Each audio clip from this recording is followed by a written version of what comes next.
All right. I make sure I get put on the live stream chat here. Oh, yeah, I forgot to do that too. I got to keep track of the time because it is me in charge today. It is you, not me. Large, but in charge. Yes. Tiny, or not tiny, but, small one in charge. Yes. Perfectly, proportionately in charge. Proportionately in charge. Well, and today I have something that's very dedicated to you, John. The topics today. Yeah. The topics are there's Midler. What's going on, Wirehead? Hi, Wirehead. Yeah, I'm looking forward to it. I am also looking forward to the fact that I was killing myself on the plane trying to think. There's Doreen, Kristen. How are you guys? Yeah, Wired was first in. I thought it was me for a minute, and then I remembered it was you. How are you doing, Chris? I'm doing good. Yeah, in here for quiet. I'm just in here yapping and. Yeah, I came in a little late, so I knew you guys were in a conversation. I didn't want to butt in, so. Yeah. So I guess I've got to watch this. See this? I put my hand on my leg, and of course my leg's tremoring because that's what my legs do all the time. Somebody direct messaged me out of sheer concern, outright concern, thinking I might be in the early stages of Parkinson's or something along those lines, which is not something to laugh at. They were genuinely concerned. Hey, Brenda. Hey, life, what's going on? But I guess maybe I should sit Indian style or crisscross, whatever, so that I don't scare our viewers, because apparently they worry about me. I just saw something in here said Vanna White's dead. No, that's what someone just said. R.I.P. Vanna White. I just saw it too. She's been active. I don't know. Someone here needs to verify. I don't know.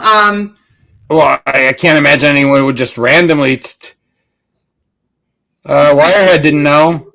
Vanna White. Imagine someone. No, at least if it happened, then it just happened because they've got her at 68 years old and still alive, according to Google. Okay. Born. There's no R.I.P. Vanna White. Yeah. And who was that? I don't know. I'd have to go back in the chat. You know what's funny? Ironically funny, not legitimately funny, but one of the things when you become a content creator that specializes in things like an era like we tend to, whenever somebody does life, it was life on two wheels. She's gone. Dude, were you there? Because like I said, it's not coming up on the news yet. Huh.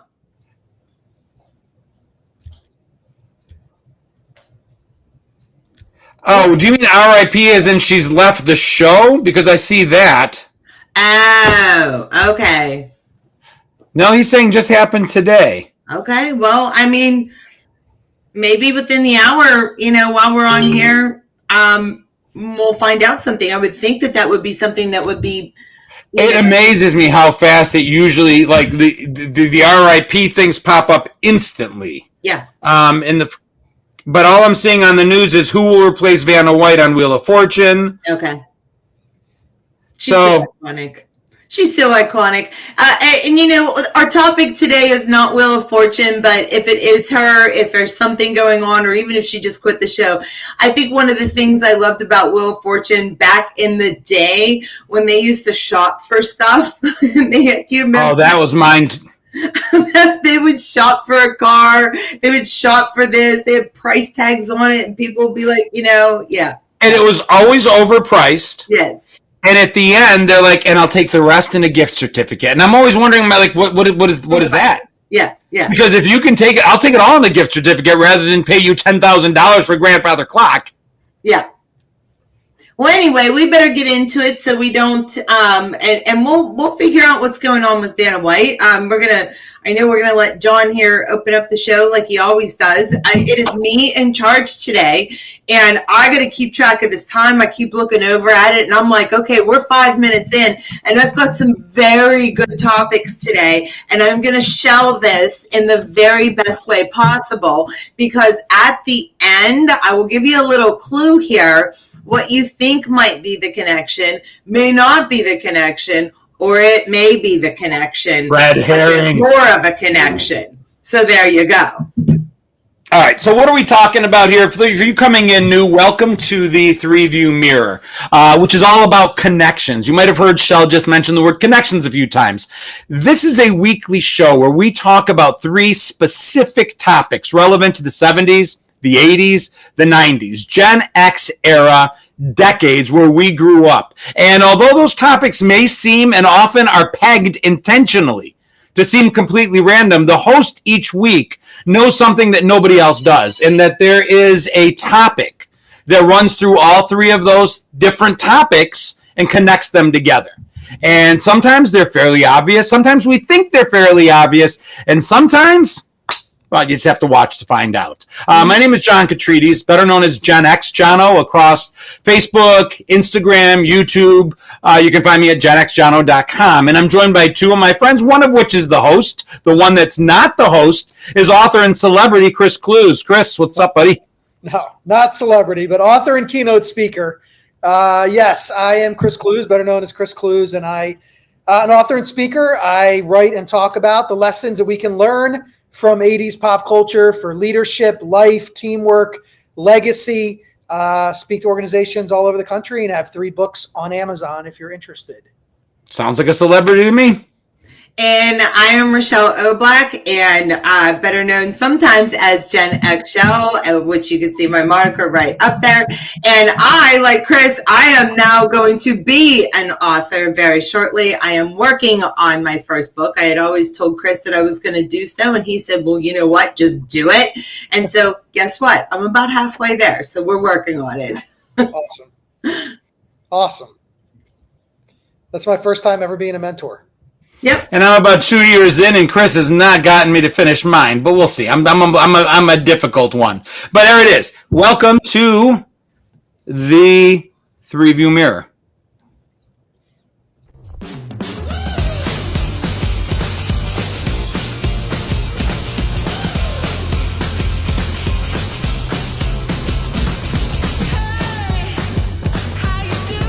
Oh, we got to change that.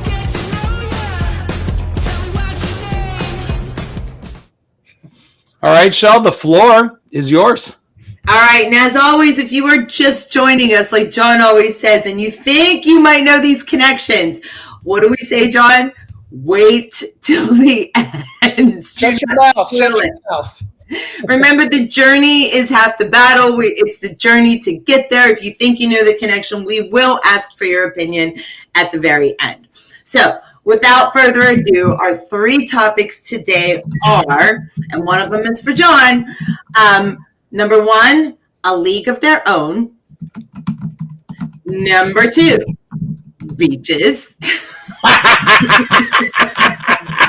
We get to discuss beaches, and if you've been a long-time listener, you know that is John's absolute favorite tear-jerking movie.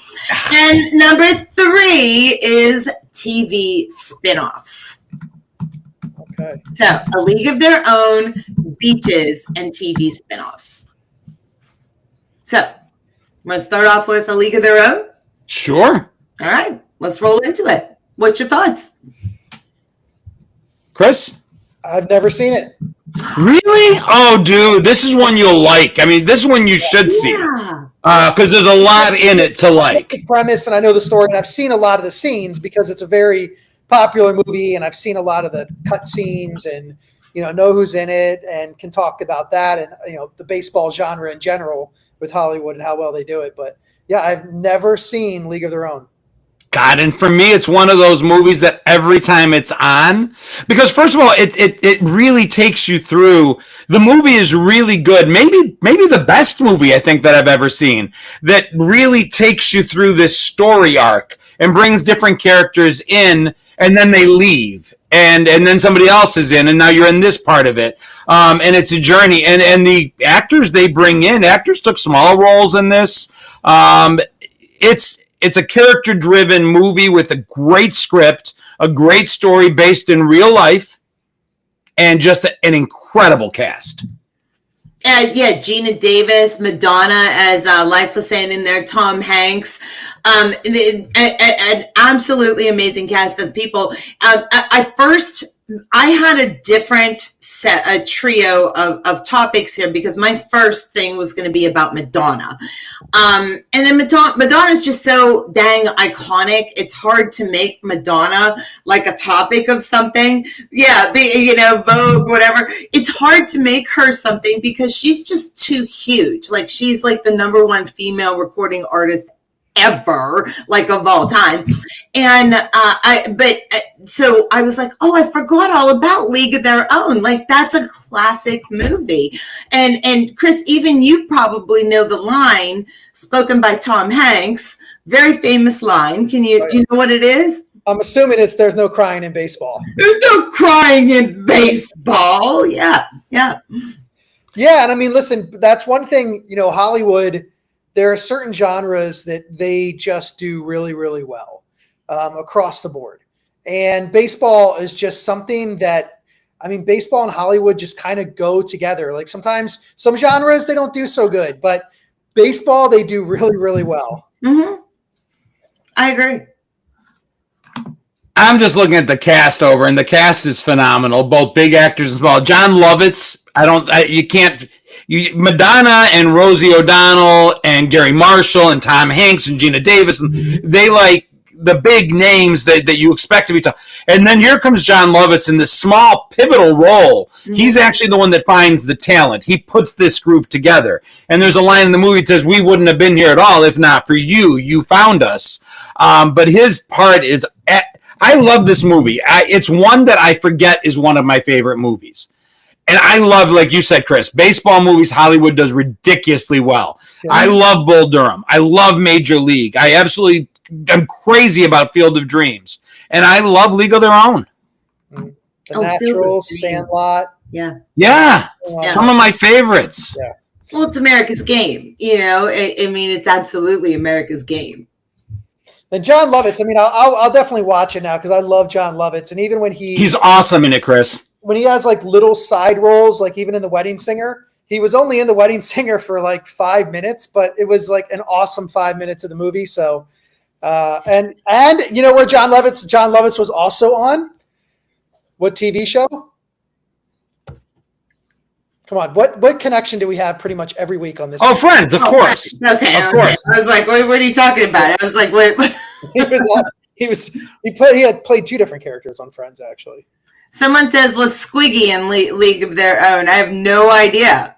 Squiggy. What was his real name? Squiggy was not in League of Their Own. So Penny Marshall, who directed this, puts in her and I'm drawing a blank. Richie Cunningham. Ron Howard. They pull people from their past and put them in small roles. In the movie, Ron uses his brother a lot. Penny Marshall uses Lenny and Squiggy, and in this case, it was Carmine, the actor from Laverne and Shirley, who played Carmine is in the dance scene, dancing when all the girls go out. That's Carmine. Huh. Interesting. I didn't know they did that. Yeah, they pull people in quite a bit. Drew a blank. And then there's also, I didn't realize, I don't know if you know Tia Leone. Yeah, of course. No, yeah. This is one of her first roles, and she was Racine, first basewoman #1.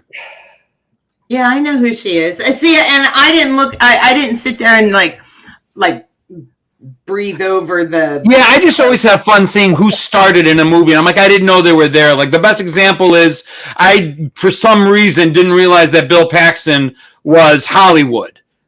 Hollywood on Top Gun for the longest time. Mm-hmm. Loved Bill Paxton. I loved him. I should say loved. He passed. Oh, yeah. So, He was awesome. He was a top. I always and Bill Pullman was in this one, and I always get the two of them confused for some reason. I get them confused too. It wasn't Bill Pullman. Squiggy was an announcer. Good call, JTR. Yeah. Bill Pullman, was he the president in Independence Day? Is that yes? Okay, yeah. Yeah, Penny Marshall used Squiggy as an announcer. I'll put this on my list. You should. Yeah. It's amazing. Not a bad soundtrack. Here's the question, though, and Chris, you're probably not going to be able to answer, but this is one I've talked to people about. Pivotal role at the end of the movie. a ball drops out of someone's hand. Did she release it to give the little sister the win, or did it actually fall out? What do you think? What do you guys think? If you remember in chat, what do you think, Shal? I don't remember that part. Really? So at the very end, spoiler alert, if you don't want to know how the movie ends, it's 30 years old now. I think I'm okay doing so. At the end, Gina Davis's little sister, who's been bitching the whole movie, crying the whole movie that she's not as good as her big sister, and just like whining.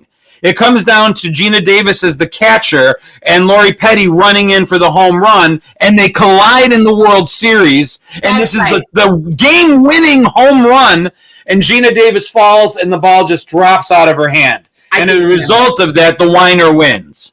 Okay, so you, like, literally, like, describing that scene by scene, literally it went right in my head.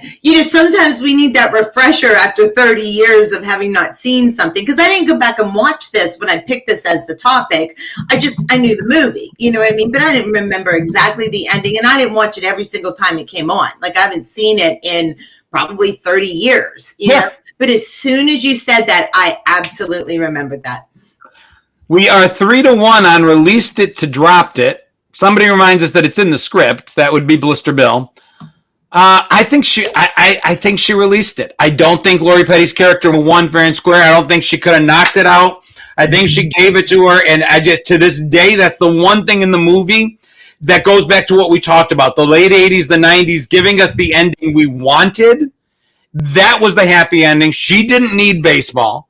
She had her husband. She was going to go home and make her babies. She gave it to her sister. But I think she gave it to her sister. Interesting take on that. She pulled a shoeless Joe Jackson. She threw the game. Yeah. Yeah, you talk about the endings that we always wanted, and it's true. Like typically you didn't have to spoil it because the ending was the people that we wanted to win at the end of the day were going to win. And I'm glad to hear that A League of Their Own was no different. And I am surprised I haven't seen it because it is like in pop culture vernacular all the time. I mean, people talk about that movie all the time. It's not one of those movies that just kind of came and went. Like it's been around. People still watch it. They talk about it. It's on TV quite a bit. I've seen it on TV. It's not on as much as Roadhouse, but it's on quite a bit. It's one of those TBS movies too that it gets rotated.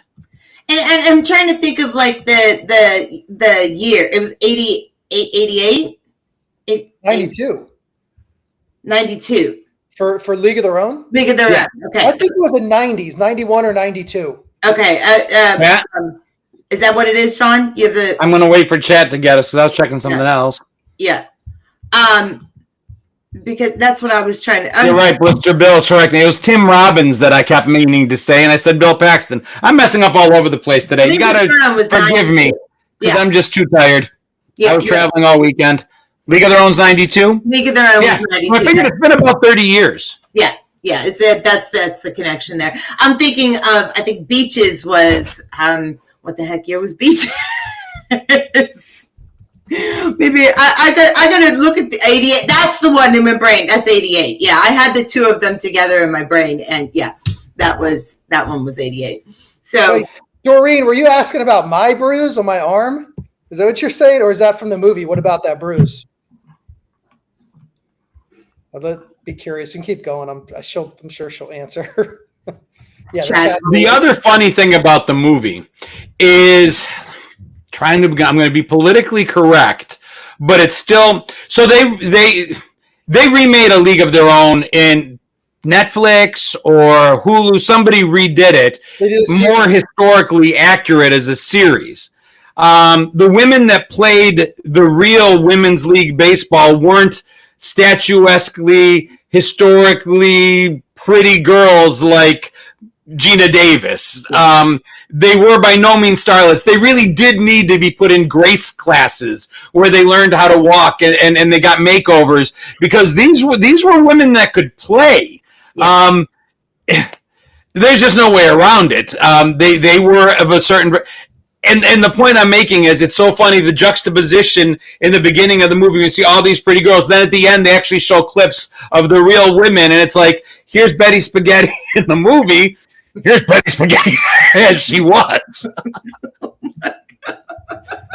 And a lot of people said, hey, it's a disservice to the historically correct aspect of it. A lot of them were gay. This movie, initially, those were the women that played. And I always say, you know what? It was still a movie. And it was funny, and they changed it. But then they were more historically correct at the end when they remade it. So everybody got represented. But it was funny to see the juxtaposition. Yeah. My grandmother played boys baseball in 1930 when she was 11 years old. So they had her playing softball. She grew up in an orphanage, and she didn't want to play softball. She wanted to play baseball. So she played baseball at 11 years old in 1930. Yeah. She was definitely like a groundbreaker, whatever you want to call her. But she was playing boys sports at 11 years old. Yeah. I think I mentioned before my grandmother was a Marine. Yes. So, yeah. One other thing I will say that I think this movie did better than any other movie at the very end, you see them age. And there's people brought in to play their parts. I, for the life of me, thought that was Gina Davis at the end with makeup on. Really? Because they dub her voice, and the woman who played her as the older Gina, it was perfect. Even the one that played her sister, I mean, they cast the older versions of them so well that I thought it was the Lori Petty and Gina Davis in makeup. It was only recently that I saw the credits roll and realized that it was, in fact, different actresses.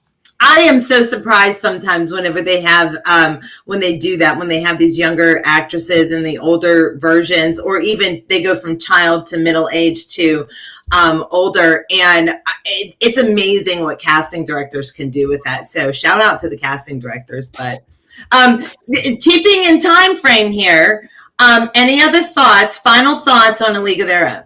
Just, I think what David Bourbon brought up is just a great nod, too. There's one scene, Chris, where they acknowledge the fact that there was still a racial differentiation when it came to baseball, different teams. And this helped women break into teams during the war, but no black women were allowed to be on it. And there's a scene where a woman watching from the sidelines, a ball goes over their way, and they're like, hey, could you throw it over here?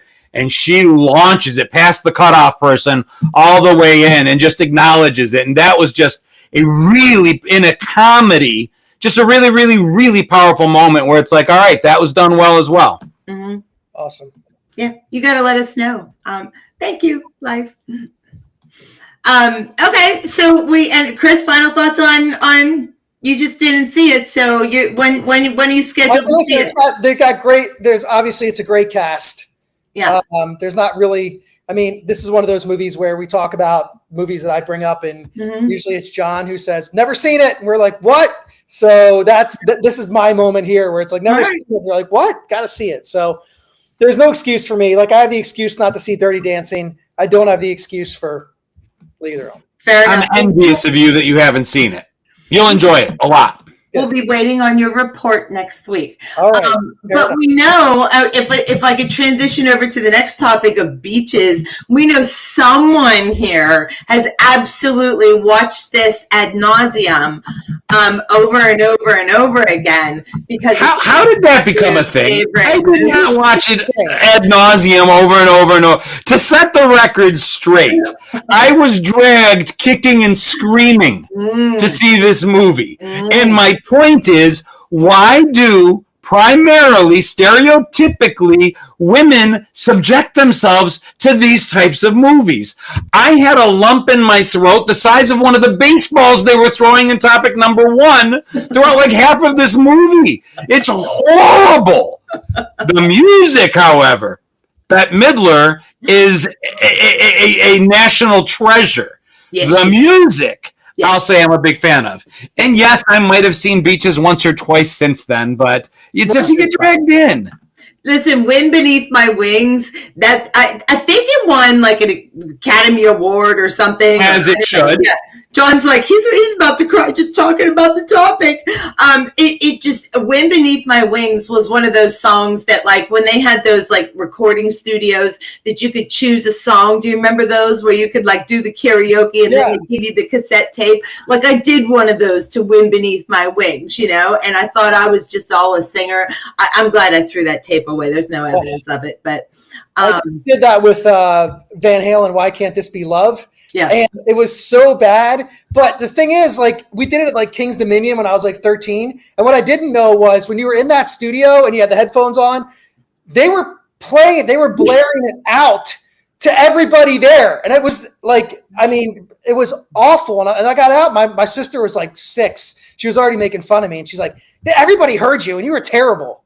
And I'm like, what do you mean everybody heard me? I loved it. Yeah. The speaker. Yeah. Well, anyway, still Magnolia. The other movies that make you cry, like Life said, Girls Like Crying. It's not that we like crying. We love to see a love story, a development of something that is beautiful in some way. What's beautiful about Julia Roberts dying and not knowing her children, well, and not ever seeing her babies? What? No, that is specifically you. No. My wife's even said it. My wife's admitted sometimes you just need a good cry. You do. You want to see. You just need to get that out of there because otherwise we're going to cry over our toast. Like your toast burning or something because we're emotional. John, okay, so you were drag kicking and screaming to Beaches.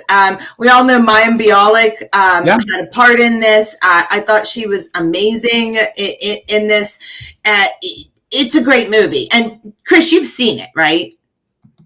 Oh no, we're at 2 for 2 for Chris. Okay. Right, 2 to keep the baseball analogy going. Right, the movie that I got dragged to, kicking and screaming, and just accepted my fate was The English Patient, which was horrific. Mm-hmm. And I can imagine that, I would have gone, but this isn't the type of movie, to be honest with you. Like, I wasn't going to go to my boys and say, hey, Beaches is playing Friday night. Let's go see it.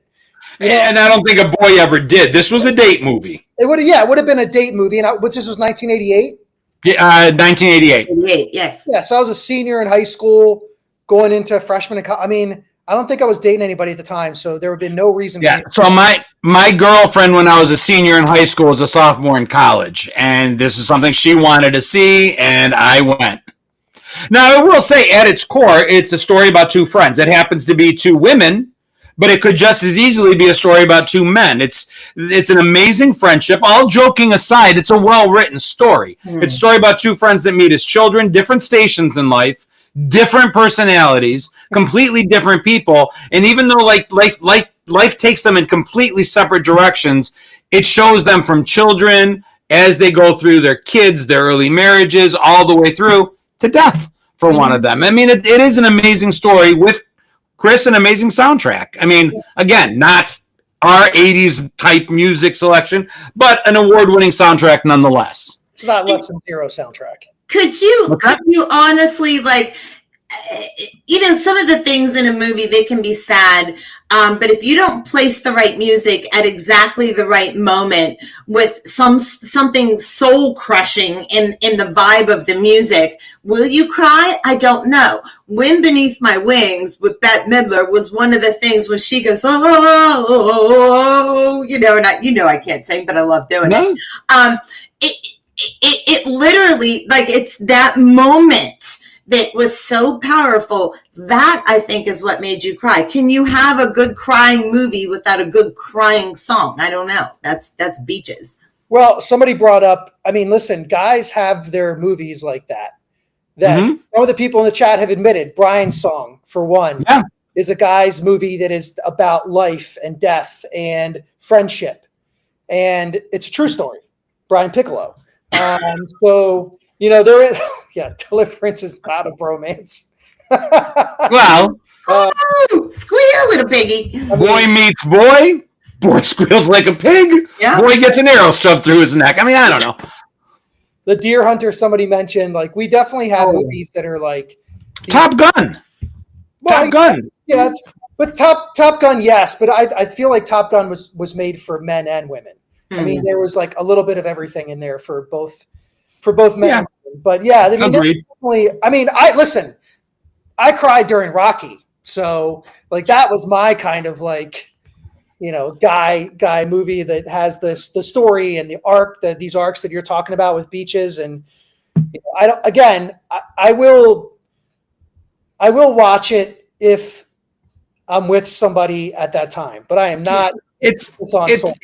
listen, not every movie we watch and enjoy needs to be a Star Wars or a Rocky. I mean, we're not, all jokes aside, we're not so unemotionally attached, and it's a good movie. It's a really good movie with some amazing actors. Yeah. Bette Midler's an amazing actress. Barbara Hershey, who I think is an heir to that. I think she's connected to the Hershey bar Hershey's. Is she? She is? Yeah, pretty sure.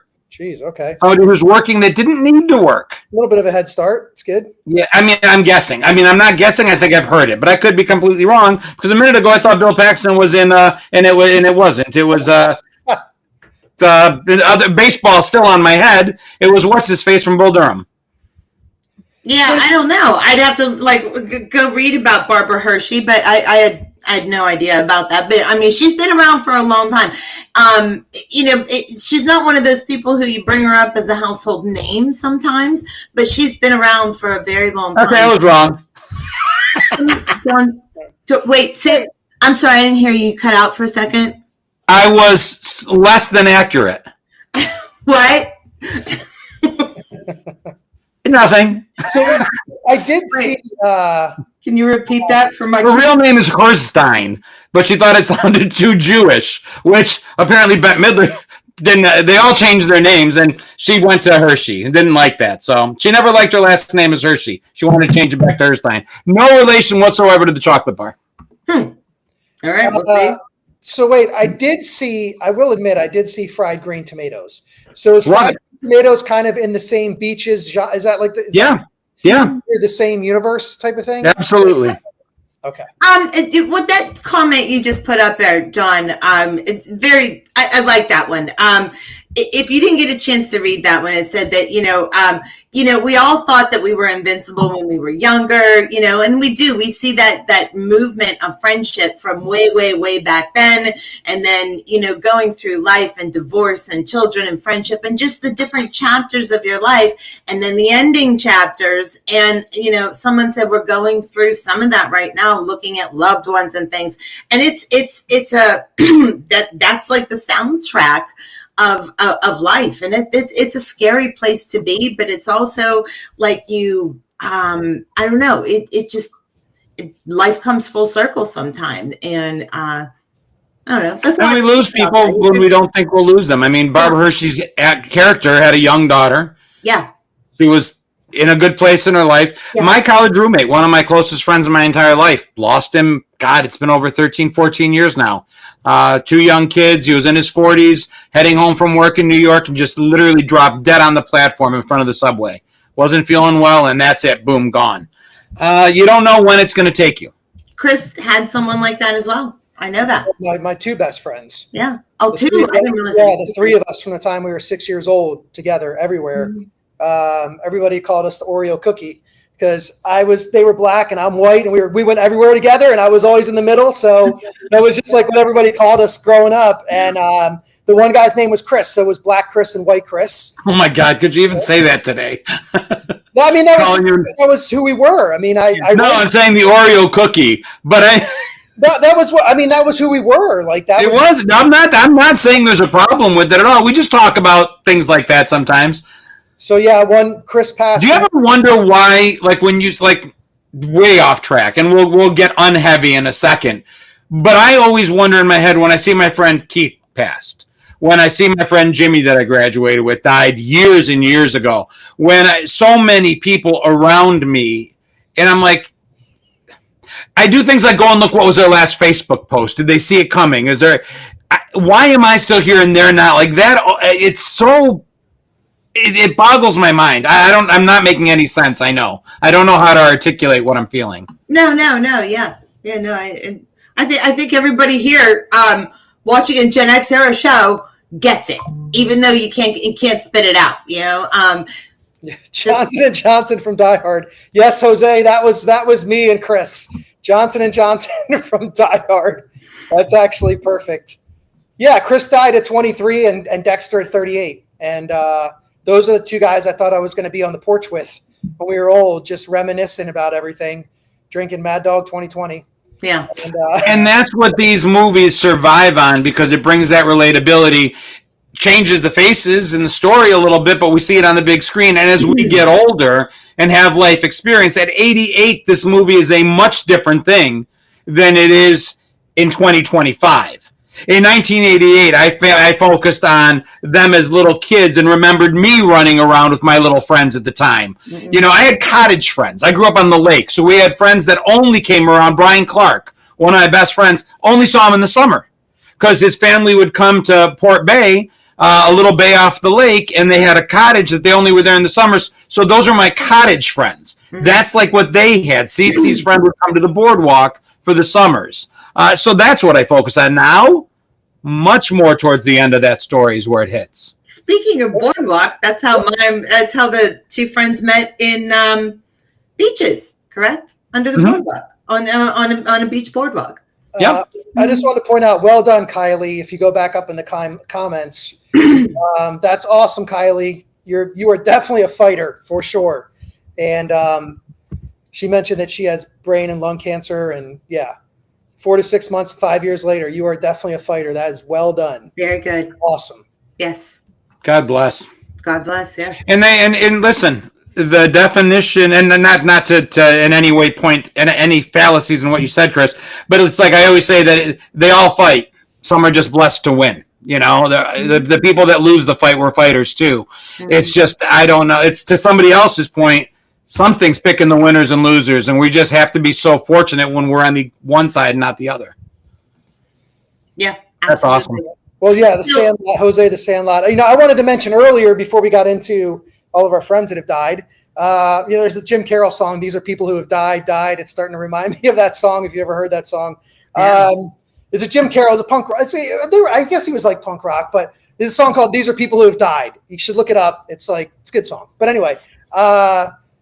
Stand By Me kind of was like this in the sense that it was four boys, of course, that now when I watch it, they were young the entire movie, but then at the end of the movie, they all kind of go their separate ways, and we hear what he knows about them and how, Chris River Phoenix's character, dies protecting somebody. And so that approach, and you were talking about Beaches and how we watched the evolution of life, and that, along the way with the people that we know, not everybody's going to make it through every chapter. No. And no. Yeah. Yeah. Well, I mean, and that's a beautiful sentiment for us to, I guess, transition over into our last topic. Betty Spaghetti was in Beaches in a small way. Yeah. I didn't think that, no threat to that being the tie-in, so I figured it was safe putting it out there. Which one was Betty Spaghetti? She was the blonde, the really pretty blonde one. Okay. Tall blonde. Okay. Yeah. That is not the connection. I had no idea that was a fact. Okay. Not at all. So, but moving on to our third topic, which is a little bit of a lighter topic, which is TV spinoffs. We always do that third topic. That is something that the audience usually loves to get involved in. TV spinoffs. There have been good ones. And then there have been really, really, really bad ones. And how, talk about TV spinoffs, your favorites, your least favorites, worst, best. Oh, Robert. Okay. You know who I was thinking? I was thinking of the tall blonde. Betty Spaghetti was the brunette. Good call. Then that's why we always say that you guys are literally the fourth host. We are live in front of a virtually live studio audience. There's the three of us and you guys. First two topics, Kiwi, welcome to the show, were A League of Their Own, Beaches. And now? TV spinoffs. Yeah.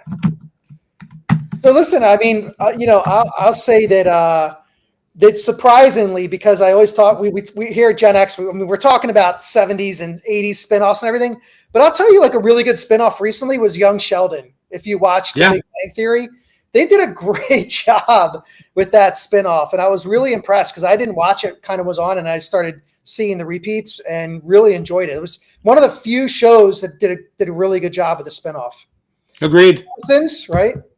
And I also didn't watch it live. We caught it after the fact. Yeah, it was really well done.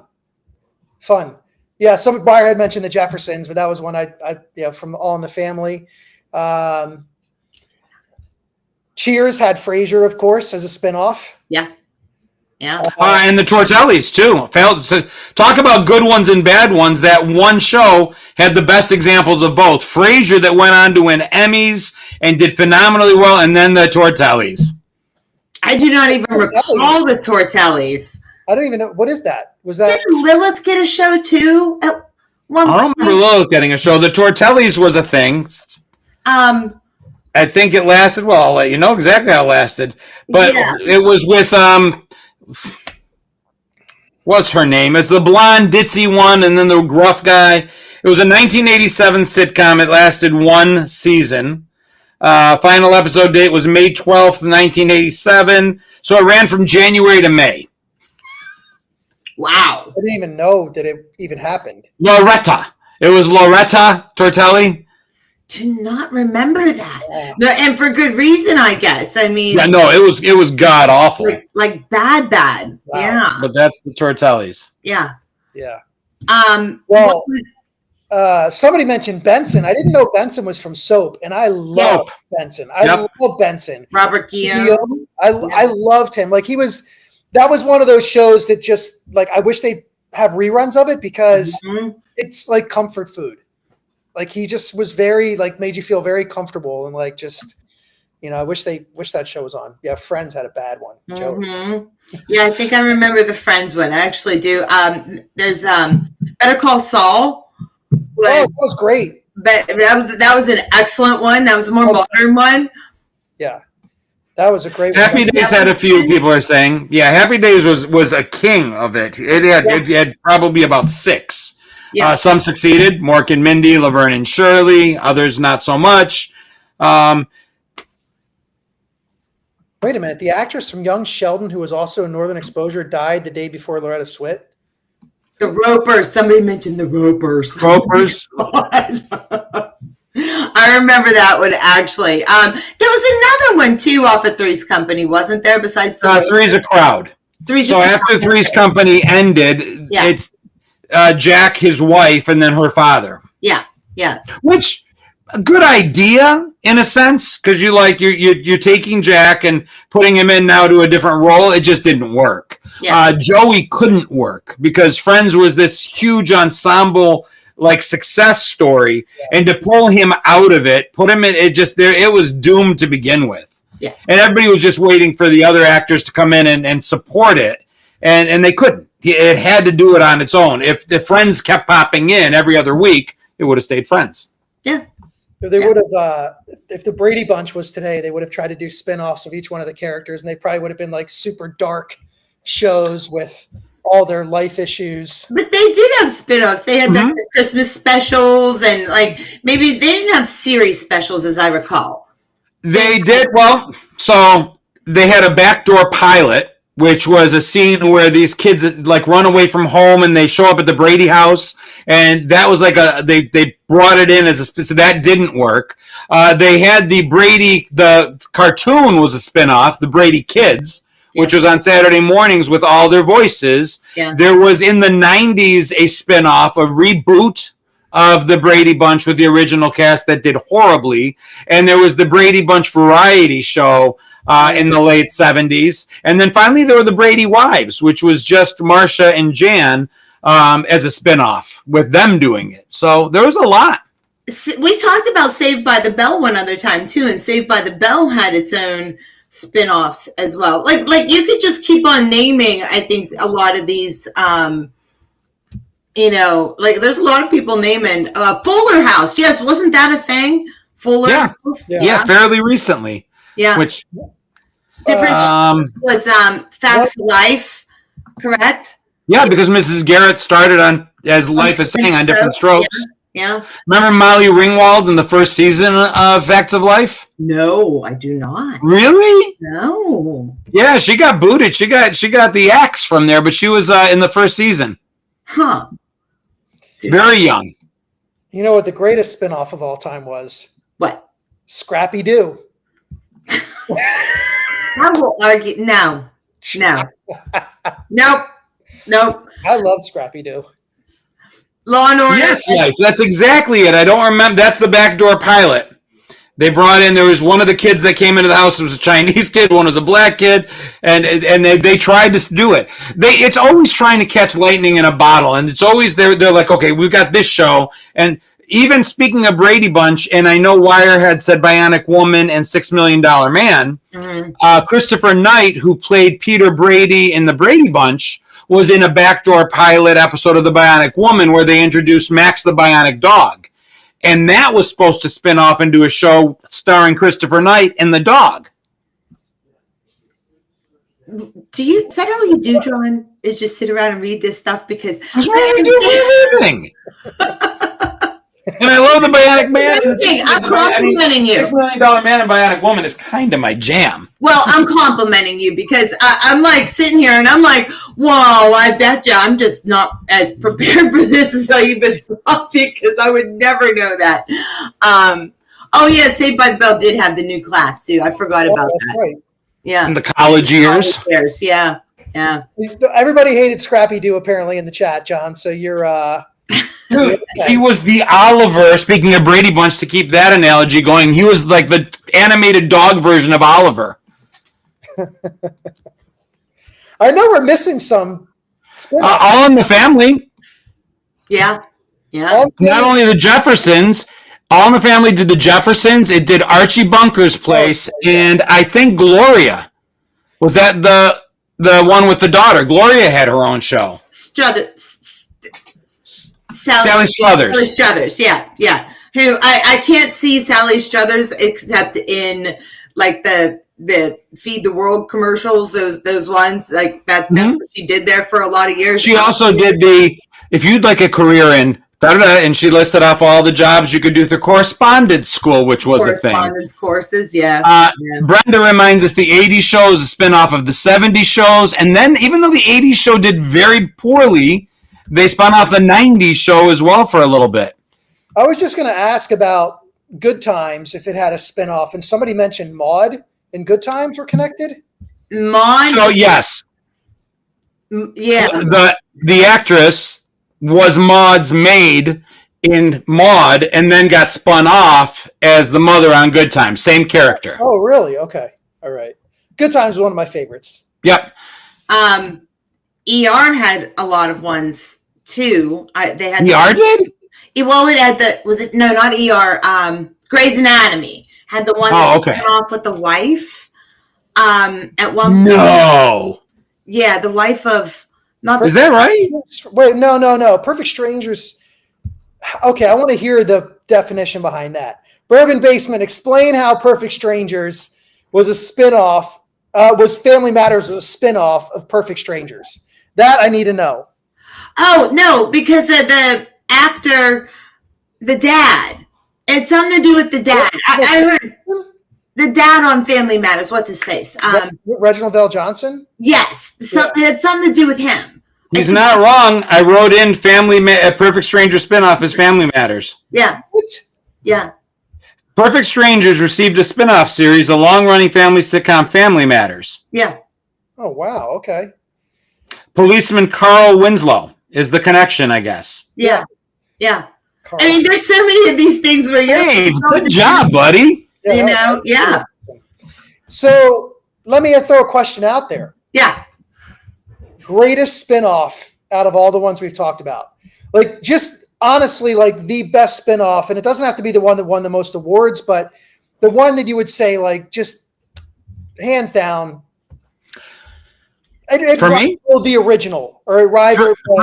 For me, it's got to be Mork and Mindy because it gave us Robin Williams. Okay, fair enough. That's coming off of Happy Days and just seeing how he developed through that. Like, I can't imagine Robin Williams without Mork and Mindy. Yeah. I'm trying to think of what did I watch the most whenever I was a kid. Maybe because it happened to be on at that particular point. I absolutely loved the Jeffersons. I love the Jeffersons. I watched it every single time it was on. So, me too. There maybe that one. I don't know. Mork and Mindy would be right up there with me as well. Mine would be tied. I would have two that are tied for different reasons. But the Jeffersons and Frasier, I think, are the two greatest spinoffs in terms of rivaling the shows that they came from. I mean, you could argue All in the Family and Jeffersons. If you had a debate about which one was better, it's going to be a pretty good, healthy debate. And the same goes with Cheers and Frasier. I mean, very different shows, but I don't know. Them's fighting words. Laverne and Shirley. I know Frasier was very well written, but for me, it doesn't come close to Cheers. I don't know. As a generator of amazing, I mean, Happy Days again, kicking off Laverne and Shirley, based on your parameters of rivaling the original show, it actually surpassed in ratings, and really carried ABC for a while. What an amazing Star Trek people mentioned as far as also this machine that just churned out and churned out and churned out to this day. I don't know if there's a single franchise that's continuing to spin off, and Star Trek spin-offs on TV, in the movies. I mean, that developed an entire, I don't know, what do you compare that to? I think we can find so many of these connections, though, because then what about a spinoff that made a spinoff? You Right. know what I mean? Like, I'm trying to think of, like, can you think of a A spinoff second generation spin-off. made a spinoff? So, like, if Happy Days spun off Mork and Mindy, if Mork and Mindy had Jonathan Winters in another show as the baby kind of thing. Yeah. I mean, the only one right now, and there's no. Somebody mentioned it earlier. The Big Bang Theory spins off Young Sheldon, which spins off George, and which isn't great. I don't think it's very good, but I don't like it either. But it was, I mean, that's like that's a tough thing to do. Like, you 3 different evolutions of. I mean, it's easier in the CSIs and the Star Treks that people are mentioning because you can go to entirely new universes, but you're talking about characters that people care about, and then you're spinning them off into a new universe, and that's tough. Yeah, because I don't look at some of the, like, Law and Orders as spin-offs, so to speak. I look at them as parallel branded shows as opposed to a spin-off, because, like you I agree. said, the Ropers was about the Ropers, which was on the Three's Company. Yeah, so if we look at Star Trek and then Star Trek The Next Generation, that's more of a franchise. Yes. Paramount took it and developed Deep Space Nine. Yes, some of the characters shared, so I can see where people are going with it. But to your point, it's taking a character that we're used to seeing here, taking him out of that show and saying, "Here, we're gonna clip the plant and replot it and hope we get another big plant out of it." Yeah. And sometimes the seedling dies. Yeah. And sometimes you took the only thing keeping the show alive and that dies. Yeah. So, okay, it's 9:53, and we talked about all of these topics. We covered a lot of things. We covered A League of Their Own, we covered beaches, and we covered TV spin-offs. So, any thoughts as to a connection between all of these? And maybe let the audience, like, because we got a couple minutes, maybe let the audience kind of start. Always let our leading co-hosts start, which is them, not us. Mm-hmm. Get their thoughts on what the connection might be. People are guessing already. I had to write mine down. You had to write it down. They're saying Penny Marshall, Mm-hmm. which I think is what you thought we would think. I'm going to go on a limb as people are guessing and say, not because I think you're wrong, but because I think I know my friend Shell pretty well. And I think Penny Marshall is what she wanted you all to think. Mm-hmm. But for those that are saying Penny Marshall, Ernestine, or Life, or anybody, Wirehead, how do we connect? Okay, Penny Marshall directed League of Their Own. Yes. What would Penny Marshall's connection to beaches be? Tom Hanks? I don't know how Tom Hanks would be the connection. Gina Davis? Like, we're getting a lot of... I think Penny Marshall's close, which means it's probably right and I'm wrong. I was thinking, to make it very tight, that Laverne and Shirley would actually be the connection, because Laverne and Shirley was a spinoff. I mentioned that Carmine played on Laverne and Shirley, and he was featured in A League of Their Own. Right. And I have absolutely no idea how to get Laverne and Shirley to connect to beaches. See, and that therein lies the rub, because the connection. Oh, it is Penny Marshall. Her daughter was in Beaches. Well, therein lies the rub. There are actually 3 connections for this. You got the first one. Because there is that connection. So, A League of Their Own, directed, produced, whatever, by Penny Marshall. Her daughter was featured in Beaches. And of course, we have one of the most famous TV spinoffs, Laverne and Shirley, featuring Penny Marshall. So Penny Marshall is one. Number 2, I saw it over in the comments as well. But the third one's going to be the one you're not going to get. I always knew you're hiding something. Yes. And Gary Marshall was in A League of Their Own. He played the owner. Yes. And he is the father of the person that played in Beaches. And he was also featured in Laverne and Shirley. Produced it? Okay. Oh, and for Beaches, he was the producer of Beaches. Gary Marshall was the producer of Beaches. So Gary Marshall was in League of Their Own with his sister, who produced it. He was the producer or directed Beaches. And then in the last one for TV spinoffs, he is actually responsible for developing Laverne and Shirley. Like he was responsible for developing it. So there's that connection. What's the third? That's what I was going to say, Mayim Bialik, because you brought her up earlier. You made a point to say her. No, I just like her. That was all. I like her too.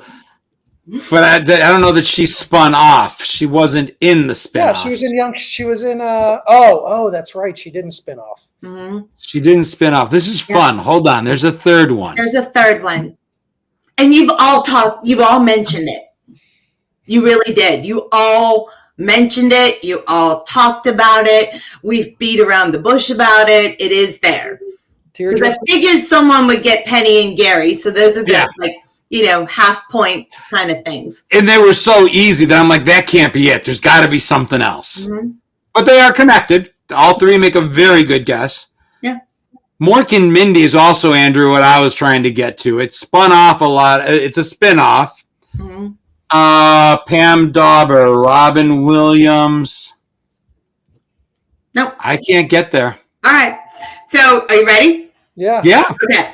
All right.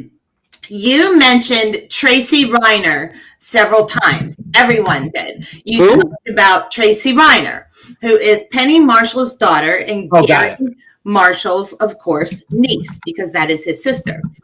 And you mentioned in the very beginning that a lot of people like Ron Howard or Penny Marshall or Gary Marshall like to use family members within all their shows and their movies. Tracy Reiner, Penny's daughter, was in A League of Their Own. She was in Beaches. She was in some of the TV spinoffs. And one TV spinoff has had the most spinoffs of like most of any other TV show. You mentioned the name of it. Very famous one that had lots of spinoffs. All in the Family. Rob Reiner, All in the Family. Rob Reiner is the adopted father of Tracy Reiner. Got it. Then I spelled her name wrong. Meathead. Very good. Family So 3 connections for the 3 connections. Rob Reiner, who also directed Stand By Me. Yes. So it's not necessarily Rob Reiner. It's All in the Family because it's All in the Family, which was a big one that had a lot of TV spinoffs. Churned off like 6. Yep. And it had like 6 spinoffs. And then Maude, somebody mentioned it, a spinoff of a spinoff. Maude spun off Good Times. Was that what we said? Good Times? Good Times, yes. Good Times. So spinoff of a spinoff. So it's been a legacy television show. And of course, Meathead was the adopted father of someone who appeared in all 3 of those things. Dude, seriously. I mean, honestly. So you took 3 topics and there were 3 different legitimate ways to connect them. Mm-hmm. That's showing it on a whole new level. Legit ways. These were not ones. One of the topics was Beaches. Yeah. And we got to talk about John's Beaches. These weren't crazy. Yeah. It was no Calvin Klein on a Blues Brothers, blah, blah, blah. This was legitimately, there were red herrings in there with the Penny or the Gary Marshall. I thought Gary would be the second one people would get. Well done. We don't talk enough about Rob Reiner. Good point, Film Buff. Lots and lots of stuff we can say there. We'll get there. Yeah. I think we should have a very, Rob Reiner should be a connection or a topic at least one of these days. Yeah. I think we should, it's ones like that. It's almost like 6 degrees of Kevin Bacon. There's so many ways to get there that it almost becomes obvious. Yeah. And like I said, Jens mentioned it all through. You mentioned All in the Family. You even mentioned the little girl that played this and that. And I just talking about you just hit one my favorite topic to talk about, just in general. It's something I enjoy talking about. Are spinoffs. Mm-hmm. Like I research them. Somebody gave me the name of the Brady Bunch one, but I've lost it. I think it was Life that finally ended up saying it. But it's just I love the concept of it. It literally is like taking a clipping from a plant and trying to grow something else out of it. Yeah. Take care of Life. Thank you for being in here, brother. Well, that's it. 1 hour and 48 seconds. I don't know how much better you can get than that. I timed it good too. So Yeah, you did.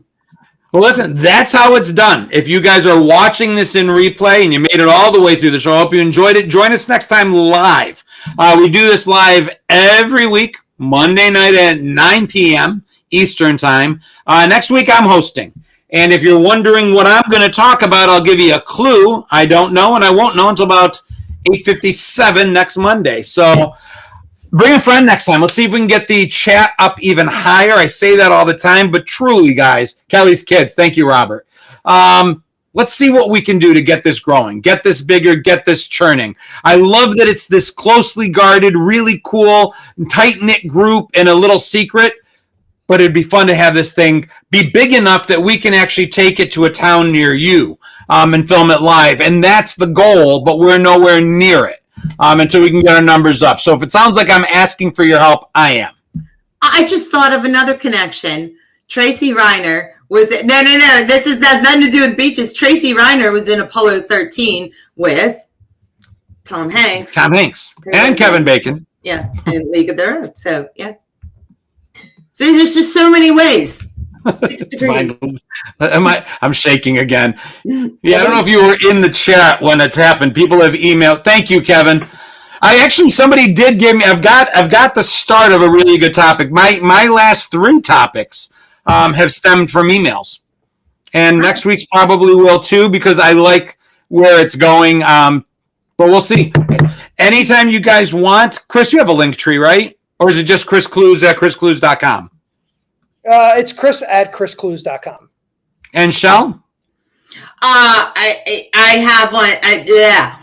If I go to your bio, would I find an email? Yes. Okay. Yeah. If you guys want, email all 3 of us. If you have an idea, spread it around a little bit because I love that. And it's just really cool. And it's fun to collaborate with our 4th host. So, Marie, I'm glad you made it here today as well. Katie says, I'm trying to bring my husband. Do what you guys can, honestly. Yeah. This is the only way we grow. And I can't think of anything I would like. I just got back from Dallas. I was there doing my own thing and traveling as I go along. But if we could get this show to follow the convention circuit and come to cities all around, all of us have said we'd do it. We just need the numbers to make it work. Yeah. And Cutter 919, my first chat, and I got it. So that's awesome. Well done. That's really good because I don't think I've gotten one in a while except the ones that I have. And even then I miss.